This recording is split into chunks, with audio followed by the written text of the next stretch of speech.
আওয়ামী লীগ কিন্তু মরে যায়নি। আওয়ামী লীগ এই দেশকে বাংলাদেশকে স্বাধীন করেছে। আওয়ামী লীগকে শেষ করা সম্ভব না। বাংলাদেশে এখন একটি বিশৃঙ্খল পরিস্থিতি চলছে। সারা দেশে আমাদের ভাঙচুর হচ্ছে, লুটপাট হচ্ছে। আমাদের শহরের বাইরে আমাদের নেতাকর্মী, আমাদের আওয়ামী লীগের নেতাকর্মীদের উপর হামলা চলছে, অনেকে হত্যা করা হয়েছে। এই পরিস্থিতিতে আমি বলতে চাই, আওয়ামী লীগ হচ্ছে বাংলাদেশের সবথেকে পুরাতন গণতান্ত্রিক এবং সবথেকে বড় দল। আওয়ামী লীগ কিন্তু মরে যায়নি।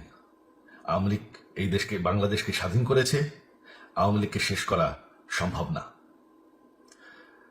আমরা বলেছিলাম যে আমার পরিবার আর রাজনীতি করবে না, তবে আমাদের নেতাকর্মীর উপর যেভাবে হামলা হচ্ছে, এই পরিস্থিতিতে আমরা হাল ছেড়ে দিতে পারি না। বাংলাদেশে যদি গণতন্ত্র নতুন বাংলাদেশ গড়ে তুলতে হয়, আওয়ামী লীগ ছাড়া সম্ভব না। আওয়ামী লীগ হচ্ছে সব থেকে বড় দল। আওয়ামী লীগ কোথাও যাবে না, আওয়ামী লীগ শেষ হয়ে যাবে না, আওয়ামী লীগকে শেষ করা সম্ভব না। আওয়ামী লীগের নেতাকর্মীদের আমি সবাইকে আহ্বান জানাচ্ছি যে আপনারা সাহস নিয়ে দাঁড়ান। আপনারা একা না, আমরা আছি। বঙ্গবন্ধুর পরিবার কোথাও যায়নি, আমরা আপনাদের সাথে আছি।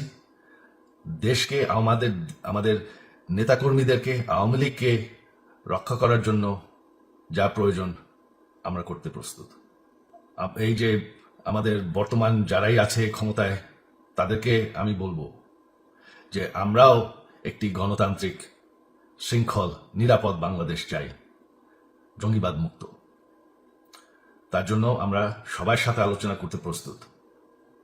শুধুমাত্র তারা যদি জঙ্গিবাদ এবং ভায়োলেন্স বাদ দেয়।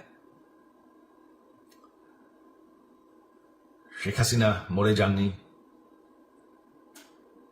আমরা কোথাও যাইনি। বাংলাদেশ আওয়ামী লীগ ছাড়া গণতন্ত্র, নির্বাচন সম্ভব না।